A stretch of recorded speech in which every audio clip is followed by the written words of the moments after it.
Hello everybody and welcome to Kindwyn's Coastal Reads, and today I'm going to be reading for you a story from the Grimm's Complete Fairy Tales, and the story I'm reading today is called Fowler's Fowl. Okay, let's begin. Fowler's Fowl. There was once a wizard who used to take the form of a poor man, and went to homes and begged and caught pretty girls. No one knew where he carried them, for they were never seen again. One day he appeared before the door of a man who had 3 pretty daughters. He looked like a poor weak beggar, and he carried a basket on his back, as if he meant to collect charitable gifts in it. He begged for a little food, and when the eldest daughter came out and was just handing him a piece of bread, he barely touched her, and she was forced to jump into his basket. Then he hurried away with long strides, and carried her away into a dark forest to his house, which stood in the midst of everything. Everything in the house was magnificent. He gave her whatever she could possibly desire, and said, "My darling, you will certainly be happy with me, for you have everything your heart can wish for." This lasted a few days, and then he said, "I must journey forth and leave you alone for a short time. There are keys of the house. You may go everywhere and look at everything except in one room, with this little key here which this little key here opens, and I forbid you to go there on pain of death." He likewise gave her an egg, and said, "Preserve the egg carefully for me, and carry it continually about with you, for a great misfortune would arise from the loss of it." She took the keys and the egg, and promised to obey him in everything. When he was gone, she went all around the house, from the bottom to the top, and examined everything. The room shone with silver and gold, and she thought she had never seen such great splendor. At length she came to the forbidden door. She wished to pass it by, but curiosity let her have no rest.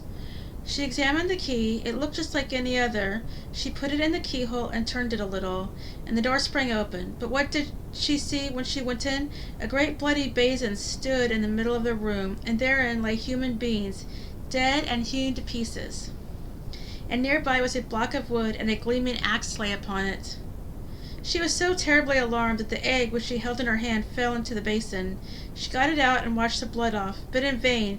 It appeared again in a moment. She washed and scrubbed, but she could not get it out. It was not long before the man came back from his journey, and the first things which he asked for were the key and the egg. She gave them to him, but she trembled as she did so, and he saw at once by the red spots that she had been in the bloody chamber. "Since you have gone into the room against my will," said he, "you shall go back into it against your own. Your life is ended." He threw her down, dragged her there by her hair, cut her head off on the block, and hewed her in pieces so that her blood ran on the ground. Then he threw her into the basin with the rest. "Now I will fetch myself the second," said the wizard, and then again he went to the house in the shape of a poor man, and begged. Then the second daughter brought him a piece of bread.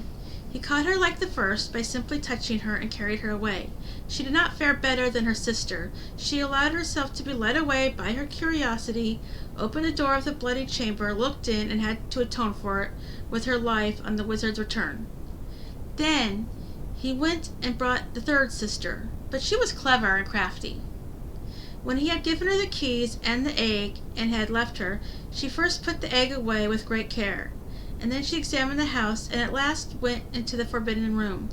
Alas, what did she behold?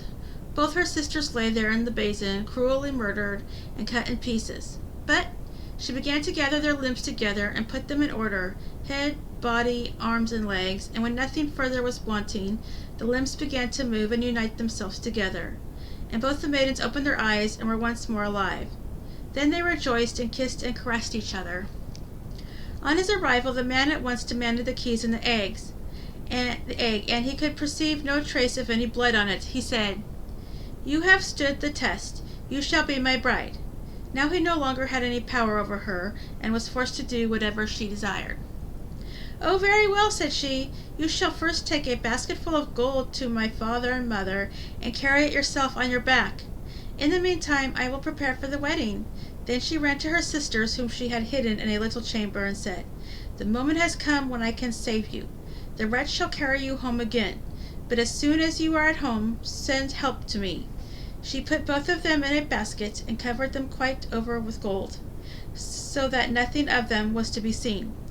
Then she called in the wizard and said to him, "Now carry the basket away, but I shall look through my little window and watch to see if you stop on the way to stand or rest." The wizard raised the basket on his back and went away with it, but it weighed him down so heavily that the perspiration streamed from his face. Then he sat down and wanted to rest a while. But immediately one of the girls in the basket cried, "I am looking through my little window, and I see that you are resting. Will you go on at once?" He thought it was his bride who was calling that to him, and got up on his legs again. Once more he was going to sit down, but instantly she cried, "I am going through my little window, and I see that you are resting. Will you go on directly?" And whenever he stood still, she cried this, and then he was forced to go onwards, until at last, groaning and out of breath, he took the basket with the gold and the two maidens into their parents' house. At home, however, the bride prepared the marriage feast and sent invitations to the friends of the wizard. Then she took a skull with gritting teeth, put some ornaments on it and a wreath of flowers, carried it upstairs to the attic window, and let it look out from there. When all was ready, she dipped into a barrel of honey, and then cut the feather bed open and rolled herself in it until she looked like a wondrous bird, and no one could recognize her.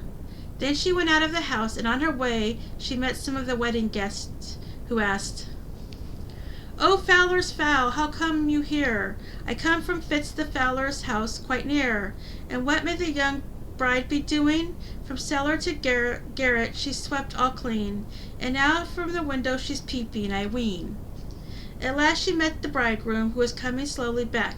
He, like the others, asked, "Oh, Fowler's fowl, how come you here?"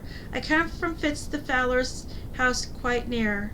"And what may the young bride be doing?" "From cellar to garret she's swept all clean, and now the window she's peeping, I ween."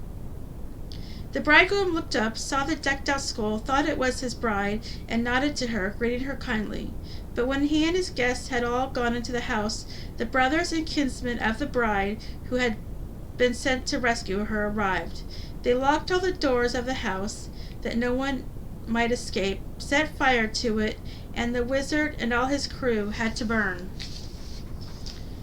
The end. And that is the story of the Fowler's Fowl.